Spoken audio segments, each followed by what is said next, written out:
News update eight 4 के साथ मैं हूं मुनज़्ज़ा शाह। वज़ीर दाखिला अमित शाह के श्रीनगर के दौरे के पेश नज़र हिफाजती इक़दामात में नुमाया इजाफा किया गया। खास तौर पर गुपकार के इलाके पर तवज्जो मरकूज की गई। इजाफी सिक्योरिटी फोर्स को सिक्योरिटी एहलकारों के साथ तैनात किया गया, जो कि वज़ीर दाखिला की आमद पर मुमकिन रास्तों की कड़ी निगरानी कर रहे हैं।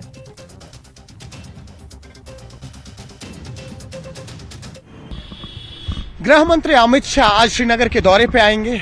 सरप्राइजिंग था सबके लिए। अगर हम बात करें तो पिछले 2 साल में गृह मंत्री का जम्मू कश्मीर का ये चौथा दौरा है। आप देख रहे हैं जिस तरह से पॉलिटिकल डेवलपमेंट्स यहाँ पे हो रही है। आपको याद दिला दें कि कल जमात इस्लामिया जो है उन्होंने भी कहा था कि अगर उनकी जो बैन रिवोक की जाए उसके बाद वो कहीं ना कहीं जो ये पॉलिटिकल प्रोसेस है इसका हिस्सा बनना चाहेंगे। मजीद इसके बात करें तो आज गृह मंत्री यहाँ पे रात को रुकेंगे और कल सुबह कुछ स्टेक होल्डर्स से, जिनमें कुछ एनजीओज हैं, कुछ सिविल सोसाइटी के मेंबर्स हैं और बीजेपी के कार्यकर्ता हैं, उनसे मिलेंगे। आपको याद दिला दें कि अभी भी कश्मीर में 2 सीट्स पे चुनाव होना बाकी है, जिसमें से बारामुल्ला जहां पे 20 तारीख को चुनाव हो रहा है और वही राजौरी अनंतनाग सीट जहां पे पहले 7 तारीख को चुनाव होना था तो अब 25 तारीख को चुनाव हो रहा है। तो किस तरीके से गृह मंत्री का ये दौरा जो है पॉलिटिकल डेवलपमेंट्स में फर्दर यहाँ पे एक डेवलपमेंट देखेगा। न्यूज 18 के लिए फिरोज वानी के साथ श्रीनगर से मैं सरोज कफील। अमित शाह के दौरे पर senior BJP leader Sunil Sharma ने कहा कि ये सियासी दौरा नहीं है। कश्मीर में इंतखाबात हो रहे हैं और लोगों ने जिस तरह से वोट दिया है वो मरकज की पॉलिसियों की कामयाबी है।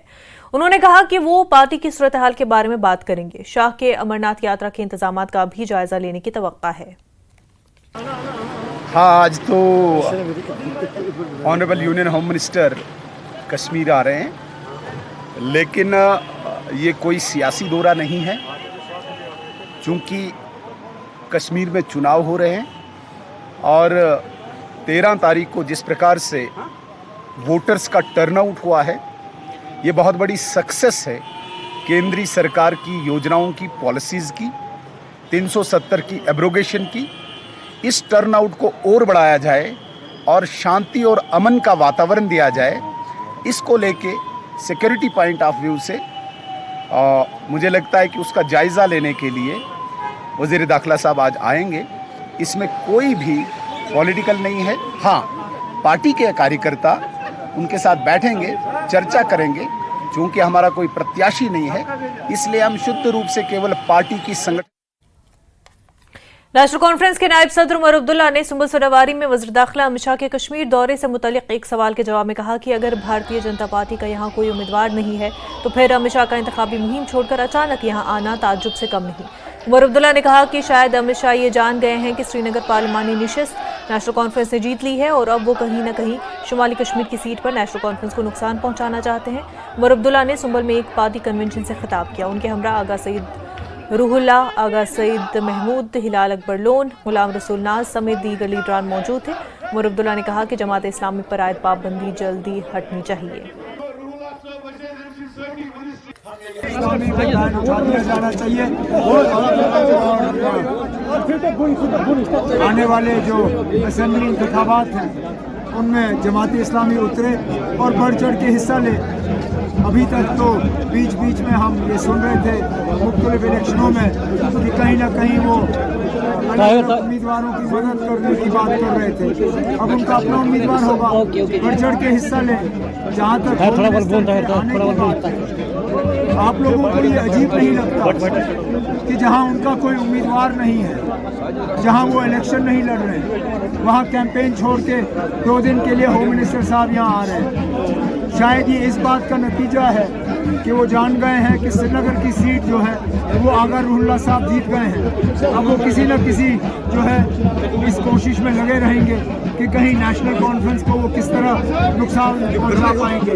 लेकिन इंशाल्लाह लोगों का साथ हमारे साथ है और मैं उम्मीद कर रहा हूँ कि बाकी जो 2 सीटें हैं अनंतनाग और बारामुल्ला की, इनमें भी नेशनल कॉन्फ्रेंस जो है अच्छी कामयाबी। अपनी पार्टी के नायब सदर गुलाम हसन मीर ने जमात इस्लामी की जानिब से इंतखाबात में हिस्सा लेने के फैसले का खैर मकदम किया। उन्होंने कहा कि ये जमहूरियत की जीत है। उन्होंने वज़ीर दाखिला अमित शाह के जम्मू कश्मीर दौरे पर भी तबसरा किया। गुलाम हसन मीर ने के साथ बातचीत की हमारे नुमाइंदे मुनीर हुसैन हुर्रा ने। देखिए, जब आप जमात इस्लामी की बात करते हैं, मैं आपको ले चलूं 1967 की तरफ, जब यहाँ पर नेशनल कॉन्फ्रेंस का उस वक्त पहले था महाजरा शुमारी, वो यहाँ बाइकाट की कालें कर देते थे और डेमोक्रेटिक प्रोसेस से लोगों को रोक लेते थे। उस वक्त जमाती इस्लामी ही थी जो यहाँ डेमोक्रेटिक प्रोसेस में सामने आई थी। 87 में जब जमाती इस्लामी ने इलेक्टोरल प्रोसेस को फर्दर डेवलप करने के लिए मुस्लिम यूनाइटेड फ्रंट बना लिया और उन्होंने बड़े ज़ोर शोर से यहाँ डेमोक्रेटिक प्रोसेस में हिस्सा लिया, लेकिन उस वक्त जो नेशनल कॉन्फ्रेंस और दीगर जमातों का इतिहाद था, उन्होंने उस तरीके से इलेक्शन अंजाम दिए कि इन लोगों का दिल उठ गया डेमोक्रेटिक प्रोसेस से, इनका एतबार ख़त्म हो गया डेमोक्रेटिक प्रोसेस से, तो ये इस डेमोक्रेटिक प्रोसेस के खिलाफ हो गया। अब इतना टाइम गुजरा, इनको लगा कि डेमोक्रेटिक प्रोसेस ही एक प्रोसेस है जिसकी ज़रिए हम आगे आ सकते हैं। इन्होंने देखा हमसाया मुल्कों में भी डेमोक्रेटिक प्रोसेस में गलत भी होता है, ठीक भी होता है, लेकिन फिर भी डेमोक्रेटिक प्रोसेस ही ओनली अल्टरनेटिव है अपनी ग्रीवेंसेस को दूर करने का। अब अगर ये चाहते हैं, मैंने कहा ये पहले भी डेमोक्रेटिक प्रोसेस में थे, फिर वापस आ रहे हैं, इट इज़ ऑलवेज वेलकम, ये अच्छी बात है। ये जमहूरियत की जीत है, डेमोक्रेटिक प्रोसेस की जीत है कि हर कोई अब डेमोक्रेटिक प्रोसेस में आना चाहता है, तो मैं इसको वेलकम करता हूँ। तो अगर उनके पास जो पाबंदी लगाई गई है मरकजी सरकार ने, तो वो अब ये उन्होंने शर्त रखी है, अगर वो हटाई दी तो क्या इसमें प्रोसेस होनी चाहिए, जल्दी उनकी वो पाबंदी जो है वो हटा दी जाए? मैं आपको ये बताऊं, शर्त उन्होंने क्या लगी, वो तो एज जमात इस्लामी कंटेस्ट नहीं कर सकेंगे, लेकिन अब वो कहते हैं हमको पाबंदियाँ हटाइए और हम इलेक्शन में हिस्सा लेंगे। Government of India should consider their ये जो रिक्वेस्ट है, they should consider it favour. खबरों का सिलसिला जारी रहेगा, लेकिन उससे पहले एक छोटा सा ब्रेक।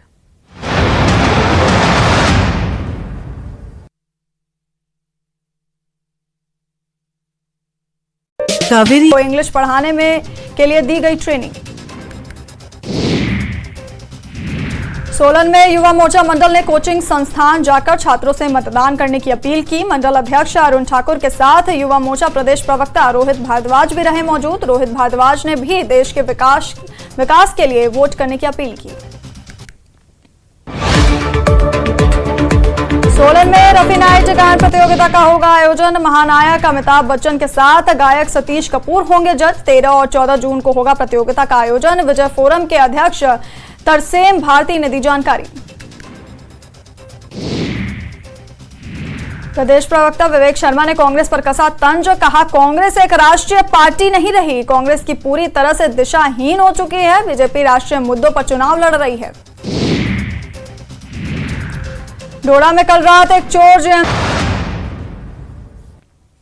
ब्रेक के बाद आपका खैर मकदम है। Senior BJP leader Sunil Sharma ने जमात इस्लामी जम्मू कश्मीर के बयान पर कहा कि ये मोदी का हिंदुस्तान है और यहाँ मेन स्ट्रीम के बगैर कोई चारा नहीं। भाईजान, ये मोदी सरकार है, इधर मेन स्ट्रीम पे ही विश्वास करना पड़ेगा। दाएं बाएं की स्ट्रीम यहाँ पे अलाउड नहीं है, दूसरा कोई रास्ता नहीं है। भारत के संविधान के अंतर्गत, भारत के कानून के अंतर्गत हर एक को पूरा हक है, इसमें कोई भी ऑर्गेनाइजेशन आ सकती है। लेकिन यदि किसी ने भारत के विरुद्ध या किसी गैर कानूनी या किसी एंटी नेशनल एक्टिविटी में भी हिस्सा लिया, उसे किसी भी कीमत पे अलाउ नहीं किया जाएगा, बर्दाश्त किया नहीं जाएगा। कोई भी ऑर्गेनाइजेशन संविधान के अंतर्गत किसी भी सक्रिय एक्टिविटी के लिए बिल्कुल अलाउड है, इसका हम स्वागत करेंगे। सर, उनका वफद क्या मिल रहा है अमित शाह जी से? किसी का वफद नहीं मिलेगा, कोई वफद नहीं मिल रहा है, कोई डेलीगेशन नहीं मिल रहा है। मैंने कहा कि पर्टिकुलरली शुद्ध रूप से ये व्यक्तिगत और कुछ पार्टी कार्यकर्ताओं से मिलने के लिए आ रहे हैं और कोई भी डेलीगेशन नहीं आ रहा है। इसके अतिरिक्त यदि कोई नॉन पॉलिटिकल या कोई सीनियर लोग व्यक्तिगत मिलना चाहेंगे तो वो अलाउड है, अदरवाइज इस प्रकार के कोई डेलीगेशंस नहीं आ रहे हैं। जमात इस्लामी जम्मू कश्मीर ने पाबंदी हटाए जाने की सूरत में असेंबली इंतखाबात में हिस्सा लेने की बात कही। दिफाई माहिर कैप्टन अनिल गौर ने मरकजी हुकूमत को खबरदार किया कि इसे पाबंदी उठाने के हवाले से जल्दबाजी में कोई फैसला नहीं करना चाहिए। उन्होंने कहा कि इस तंजीम का माजी साफ नहीं है। गौर ने कहा कि जम्मू कश्मीर में हालात बहुत बेहतर हुए हैं और कोई भी गलत फैसला पूरे अमल को पटरी से उतार सकता है। बड़ी बात यह है कि उनके कहने और करने में बहुत अंतर है, और ये पहले भी देखा है आपने कि कहते कुछ हैं करते कुछ हैं। अब एक बारी इलेक्शन में पार्टिसिपेट करके फिर गन उठाना, फिर अब कहना कि नहीं जी हमारे ऊपर बैन लग गया तो आप बैन हटा दीजिए, हम फिर पार्टिसिपेट कर लेंगे। मेरे को लगता है इसके अंदर there is a big slip between the cup and the lip, कि ये सिर्फ एक दिखावा कर रहे हैं कि जी हमें अब, क्योंकि वो चाहते हैं कि बैन उठ जाए ताकि उनका जो कार्डर है, जो सारा कुछ जो अब जिसके खिलाफ कार्रवाई चल रही है वो कार्रवाई बंद हो जाए, ताकि उनका फिर जो है वो लोग जो है सर्कुलेशन में आ जाएं। तो ये गवर्नमेंट को, सेंट्रल गवर्नमेंट को पूरा देखना चाहिए। पहले बैन उठाने से पहले मैं कहूंगा उनको पूरा का पूरा इन्वेस्टिगेट करना चाहिए। इनके जो कार्डर जो है, जो इनका जो लोग हैं जो जिसमें लिप्त हैं टेररिज्म वगैरह में, उन सबको अरेस्ट करना चाहिए, पुट देम बिहाइंड बार्स। उसके बाद फिर देखिए गवर्नमेंट की भाई करना क्या है, कि हाँ क्या इनके ऊपर बैन उठा सकते हैं कि नहीं उठा सकते। ये कंडीशनल चीज नहीं है। अगर इन्होंने इलेक्शन लड़नी तो लड़ लें, बैन है तो क्या, फिर जमात इस्लामी का वो नहीं ना बनेगा, इनका बनेगा कुछ और, पॉलिटिकल पार्टी कुछ और बनेगी, तो वो बना के रजिस्टर करा के तो लड़ लें, कार्डर तो वही रहेगा, उनका नाम ही बदलेंगे ना, अगर इतना उनको शौक है कि लड़ने का। पर मेरे को लगता है कि ये जो है ये सिर्फ एक दिखावा है और कुछ नहीं। आपको लगता है कि ये जो कह रहे हैं इसके पीछे एक मंशा जो है वो ये है कि बैन उठ जाए तो ये दोबारा से इनका कैडर को असेंबल करेंगे और फिर एक सिक्योरिटी एस्पेक्ट से एक थ्रेट भी बन सकता। बिल्कुल देखिए ये चाहते हैं कि बैन उठ जाए। अभी जिस हिसाब से देखो जब बैन होता है फिर शिकंजा कसता है, सारे सब जगह से वो कसा जाता है, तो प्रॉब्लम हो जाती है, कार्डर भी आपका अरेस्ट होता है, सब कुछ सारा आपका नेटवर्क टूट जाता है। तो ये चाहते हैं कि बैन उठ जाए ताकि ये कार्रवाई जो सारी बंद हो जाए, ये कंसोलिडेट करके अपना इसको फिर अंडरग्राउंड बैठ जाएं और उसके बाद में फिर वहीं के वहीं शुरू हो जाए। ये तो देखा है, पीछे भी इन्होंने ऐसे ही किया। राजौरी अनंतनाग सीट से पीडीपी उम्मीदवार महबूबा मुफ्ती के हक में मुहिम चलाने के लिए उनकी बेटी इल्तिजा मुफ्ती पुंछ के मेंढर पहुंच गई और उन्होंने एक रोड शो के हिज़्ब मुखालिफ जमातों को अपनी ताकत दिखाई। इल्तिजा मुफ्ती ने बड़े अवामी जलसे से खिताब भी किया। सहाफ़ियों से बात करते हुए इल्तिजा मुफ्ती ने कहा कि आप देख रहे हैं कि बगैर किसी जात पात के लोग इस जमात को प्यार दे रहे हैं। उन्होंने कहा कि राजौरी पुंछ में कोई दहशत नहीं, लेकिन यहाँ दहशतगर्दी वापस आ गई और मरकजी हुकूमत के तमाम अमन के दावे बेसूद और झूठे साबित हुए हैं। उन्होंने कहा कि बफलियाज में 3 नौजवानों को फर्जी मुकाबले में मारा गया। इल्तिजा मुफ्ती ने कहा कि बीजेपी ने अपना उम्मीदवार इसलिए खड़ा नहीं किए क्योंकि वो खौफजदा है, इसलिए बीजेपी सरकार मशीनरी का इस्तेमाल करके दूसरी जमातों को वोट देने पर दबाव डाल रही है और ये गुंडागर्दी खुलेआम हो रही है। एक तबके का बंदा हमारे साथ जुड़ रहा है। मैं यहाँ अमन, आशा और एक उम्मीद का पैगाम लाई हूँ। मैं यहाँ लोगों को मजहब पे एक खित्ते को दूसरे खित्ते के साथ मैं लड़ाई नहीं करवाना चाहती हूँ। मुझे इस पे बोलने का आई हैव नो इंटरेस्ट। आप जानते पहले उनने कॉन्स्टिट्यूंसी को काटा, फिर भी उनको पता था वो जीतेंगे नहीं, तभी अब वो उम्मीदवार भी नहीं उठाना चाहते। लेकिन हाँ, डिले उनने इसीलिए किया ताकि वो यहाँ पे गड़बड़ करें। एडमिनिस्ट्रेशन से टॉप पे ऑर्डर्स आ रहे हैं, पहाड़ी ऑफिसर्स को बुलाया जा रहा है कि आप महबूबा जी को वोट ना डालें, आप प्रॉक्सी पार्टी को डालें। तो आप देख रहे हैं टॉप लेवल पे ये गुंडागर्दी कैसे करती है। हम सारे जम्मू कश्मीर एक गुलदस्ते की तरह है, सब तबका, सब हर एक मजहब का बंदा बंदी एक साथ रहे, एकजुट रहे, क्योंकि जम्मू कश्मीर पे बहुत पिछले 5 साल में जुल्म हुआ है, अजाब हुआ है। Need of the hour is to be united. अरे मैं भाजपा से थोड़ी ना हूँ, आप उनसे पूछिए, मैं उनकी स्पोक्स पर्सन थोड़ी ना हूँ। एक आखिरी सवाल रहेगा, राजौरी पुंछ के हालात दिन ब दिन जो है आपको पता है क्या लगातार अटैक हो रहे हैं, तो कैसे देखती है इस चीज को? ये तो सीधे कॉन्ट्रोडिक्ट करता है जो ये नॉर्मलसी का क्लेम करते हैं। राजौरी पुंछ में जहाँ मिलिटेंसी होती भी नहीं थी, मिलिटेंसी यहाँ आ गई है। यहाँ फेक एनकाउंटर्स भी बफलियाज में देखिए कैसे 3 नौजवानों को मारा, तब भी महबूबा जी आई यहाँ। तो हमें सब पता है यहाँ नथिंग इज नॉर्मल। बांडीपुरा से ताल्लुक़ रखने वाले एक शख्स मुश्तबा फाजली पेशे के एतबार से एक ताजिर हैं। वो इस वक्त मुत्तहिदा अरब इमारात और कतर में कारोबार कर रहे हैं। उन्होंने डोडा जिले के लड़काई भलीसा गांव में क़ुव्वत समात और गोयाई से महरूम लोगों से हमदर्दी का इजहार किया और उन्हें एक अलहदा तरबियत याफ्ता टीचर और स्कूल की इमारत दी। 4RR ने इस कारोबारी शख्स को यहां तक पहुंचाने में मदद की। मुश्तबा फाजली ने मकामी लोगों से अपील की कि सब मिलकर इन लोगों की तालीम के लिए पूरी कोशिश करेंगे और यहाँ एक ट्रस्ट बनाएंगे जहाँ हिंदुस्तान के मुख्तलिफ हिस्सों से इस तरह के बच्चे तालीम हासिल कर सकें। तीसरा ये विज़िट है मेरा यहाँ इस दरखाई में। तो पहला जो विज़िट हुआ वो बस जनरली हुआ, इंट्रोडक्शन हुआ कि मामला क्या है। तो उस टाइम मेरे साथ कुछ यूनिसेफ के भी थे जो वॉलंटियरली यहाँ आ गए थे। तो उसके बाद स्टेप्स यहाँ की जो मैनेजमेंट से मिला, खासकर डीसी साहब से मिला, और जो यहाँ के लोकल जड़ियो साहब हैं, CEO साहब हैं, उनसे मिला। तो उनके वर्ड के मुताबिक तो हम आगे ऑन बोर्ड हो गए। तो आज इनॉग्रेशन होगी स्कूल की। Today was the first day for these dependent kids here after may be 35 years। कस्बे पुलवामा के सर्कुलर रोड पर म्युनिसिपल काउंसिल पुलवामा की जानिब से 2 मकामात पर गार्बेज डंप करने से आम लोगों को काफ़ी दिक्कतों का सामना रहा। सर्कुलर रोड पर डांगरपुरा क्रॉसिंग के मकाम पर कस्बे पुलवामा समेत मुल्हिका इलाकों से निकलने वाले कूड़ा करकट को ठिकाने लगाया जा रहा है और इसकी वजह से मकामी आबादी, राहगीरों और ताजरों को गंदगी से पैदा होने वाली बीमारियों का हमेशा खतरा लाहक रहता है। हुकूमत ने पुलवामा के नेवू इलाके में सॉलिड वेस्ट मैनेजमेंट प्रोजेक्ट पर काम तो शुरू किया था, लेकिन काम काफ़ी सुस्त रफ्तारी का शिकार है और मकामी आबादी ने जिला इंतजामिया पुलवामा से अपील की कि प्रोजेक्ट पर हंगामी बुनियादों पर मुकम्मल किया जाए। सर यहाँ ये इतना बिजी रोड है, इतनी बदबू आती है, यहाँ से चलने के काबिल ही नहीं है ये रोड। हम मतलब मुश्किल से यहाँ से चल रहे हैं। कम से कम इनको चाहिए ना ये साफ करें यहाँ पर। ये बिजी रोड है, यहाँ पर पूरा हाईवे है श्रीनगर शोपियान का। तो पेशेंट्स भी आते हैं यहाँ से, उनको बड़ी दिक्कत आती है यहाँ पे। मेहरबानी कर वुमेन्स कॉलेज लक्ष्य बच्चे पढ़ान, तुहद फ्यूचर सोचो, तुहद सेहत ख्याल थो। ये बेमार हून सो गान मेहरबानी कर पुलवामी अथॉरिटी कर इल्तिजा कि ये तुल तो ये करे बार बार अस वो बार बार ये कर तो बंद अपर नारा नमाज बेच गसान यहाँ खास पे बोहरा यहाँ खास पे गसनस हून लाड़ान यहाँ पत द्रान हून कुन सात खतरनाक मुश्किलात दुकान तान वातान फक बना ये यहाँ रोजन वारिया मुश्किलात गसान वो सरकार। अगर हुकूमत ने यहाँ पर पुलवामा में सॉलिड वेस्ट मैनेजमेंट प्रोजेक्ट शुरू किया था, लेकिन उसका काम काफी सुस्त रफ्तारी की वजह से होने की वजह से कूड़ा करकट जो है ये यहाँ पर सर्कुलर रोड पर डंप किया जाता है, जिससे आम लोगों को काफी दिक्कतों का सामना करना पड़ रहा है। Bilal Khan, news 18 Pulwama. District health society Doda के बैनर तले डिस्ट्रिक्ट मलेरिया यूनिट ने ANMT स्कूल डोडा में एक बेदारी प्रोग्राम और मुबाहिसे का इनेकाद किया। नेशनल डेंगू डे के सिलसिले में इसका इनेकाद किया गया और incharge chief medical officer doctor Abdul Ghafoor Ahmed मेहमान खुसूसी थे। ANMT समेत मुख्तलिफ स्कूलों के तलबा ने प्रोग्राम में हिस्सा लिया। मुकर्रीन ने शुरा को डेंगू वायरस, इससे बचाव और कंट्रोल के बारे में आगाही दी।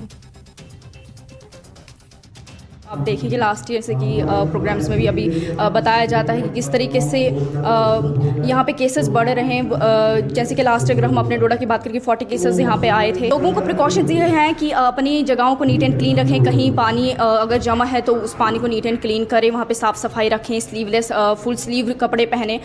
उसके साथ साथ कि अगर कोई इन्फेक्टेड होता है तो वो प्लीज़ डॉक्टर के पास जितने जल्दी हो सके जाए। एंड बाकी प्रिकॉशंस जो भी कि अपने घर को साफ़ सफाई स्प्रेज वगैरह करें, क्योंकि ये मोस्टली अंदर ही पाया जाता है, कोनों में पाया जाता है। अपने घर को स्प्रेज वगैरह करें। डेंगू के मेन सिम्टम्स हैं इसके बहुत सारे, जैसे आपकी रिट्रो ऑर्बिटल पेन होगी, आंख के पीछे दर्द होगा, फीवर होगा, रैश होगा, और मेन जो इसमें एक और कंपोनेंट था पेन एब्डोमेन।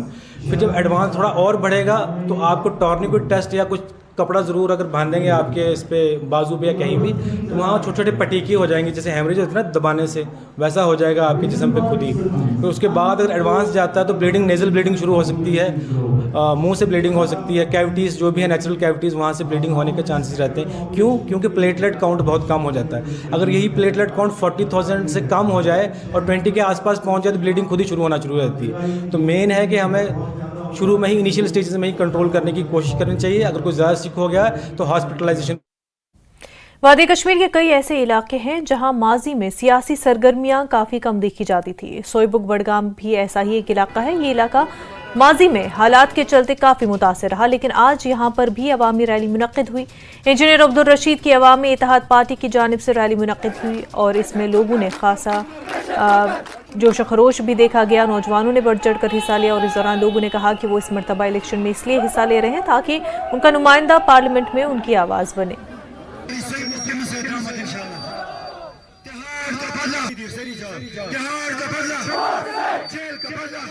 जम्मू कश्मीर में सियासी सरगर्मियां उरूज पर है, क्योंकि बारामूला सीट के लिए 20 तारीख को वोटिंग होनी है।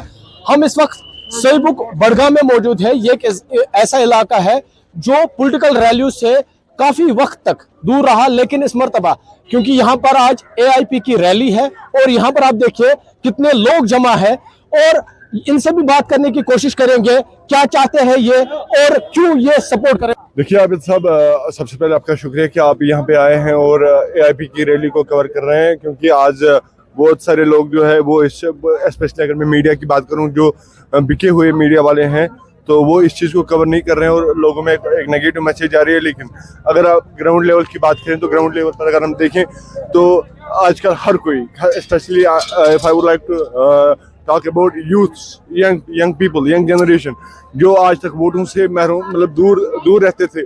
आपको भी पता होगा कि कश्मीर के लोग मैक्सिमम बाइकआउट ही प्रेफर कर रहे थे, क्योंकि कोई ऐसा जेन्युइन लीडर नहीं हमें मिल रहा था जिसको हम वोट करते, जिसको हम सपोर्ट करते, जिसको हम पार्लियामेंट में या असेंबली में भेजते। लेकिन आज हमें स्पेशली जो नौजवान तबका है, इनको एक उम्मीद है, एक उमंग इनके दिल में है कि शायद इंजीनियर रशीद साहब जो है वो इनकी आवाज़ बन सकेंगे और वो इनकी वॉइस बनेगी पार्लियामेंट में। और इसलिए आजकल हर कोई यूथ जो, हर कोई नौजवान जो है, पूरा नौजवान तबका जो कश्मीर का है, चाहे वो इनके इस पार्लियामेंट कॉन्स्टिट्यूंसी में आते हैं या नहीं आते हैं, लेकिन फिर भी उनको दिल से सपोर्ट करते हैं। बिल्कुल, तो लोग चाहते हैं जो उनकी दिल की बात है, ऐसे लीडर को चुने, ऐसे लीडर को वोट दे जो उनकी आवाज पार्लियामेंट में पहुंचाए। हई समय उनसे पनुन नाम तुम में यथ चौकस में मौजूद, ये मैक्सिमम लूक रोजान जब सियासी सरगर्मी दूर। आज ये मौजूद, क्या मौजूद, क्या इंजीनियर रशीद सपोर्ट कर सपोर्ट अम किनत करान वुनकन वोत बासान यह सही नफर, अम किनत दपान नसा अमसी त्रो वोट। क्या बासान कम मुतालबा तुंद तो तिम कर पूरा मुतालबन शुमार ये वुनस तान गई नी कह यम आए तो वो कोर फंद योतन वुनस तान वो इंशाल्लाह जान ठीक। उम्मीद इंजीनियर रशीद दियो तुम पन वोट, तुंद यम मुतालबा या तुज उम्मीद तिम गसन पूरा इंशाल्लाह। देखिए इंजीनियर रशीद वाहिद ऐसी शख्सियत है तो जो हमारी बात कर रहा है, हक की बात कर रहा है, तो हम चाहते हैं कि जो हमारी बात है, हमारा हक है, वो इंजीनियर रशीद साहब के ज़रिए से ही पार्लियामेंट तक पहुँचे। आप यहाँ देख रहे हो कसीर तादाद में हमारे यहाँ नौजवान खड़े हैं, तो ये इस बात की निशानदेही कर रहे हैं कि हमें हमारा हक मिलेगा, वो भी इंजीनियर रशीद के साथ ही। क्या किस तरह का हक? देखिए बेरोज़गारी का तो मसला है ही, ये तो हिंदुस्तान में भी है, हमारे कश्मीर में ज़्यादा है, बेरोज़गारी का मसला है, और हमारे बहुत सारे मसाइल है, जैसे अभी हाजी साहब ने कहा है कि बहुत सारे मुतालबात भी है, मसाइल बहुत है, हल तो हो जाएंगे ही इंशाल्लाह, लेकिन एक नुमाइंदा होना चाहिए। हम नुमाइंदगी चाहते हैं, हमारी नुमाइंदगी पार्लियामेंट में हो, वो वाहिद शख्सियत यही है, हमें नजर जो आ रहा है इंजीनियर रशीद साहब है। जहाँ तक आपके सवाल का ताल्लुक है, मुझे लगता है कि ये उनको जेल से छुड़वाना चाहते हैं। यही इनकी उम्मीद है कि हमारा वोट उनको जो है जेल से छुड़ा सकता है। यही मुझे रीज़न है लोग जोग दर जोग इनके हक में आ रहे हैं। वो एक ऐसे नुमाइंदे को चुनना चाहते हैं जो इनकी बात पहुंचाए पार्लियामेंट में और जो इनके मुतालबात है वो पूरे हो। न्यूज़ 18 के लिए सोईबुक बड़गाम से मैं आबिद हुसैन। वक्त हो गया एक छोटे से ब्रेक का, जल्द होंगे हाजिर।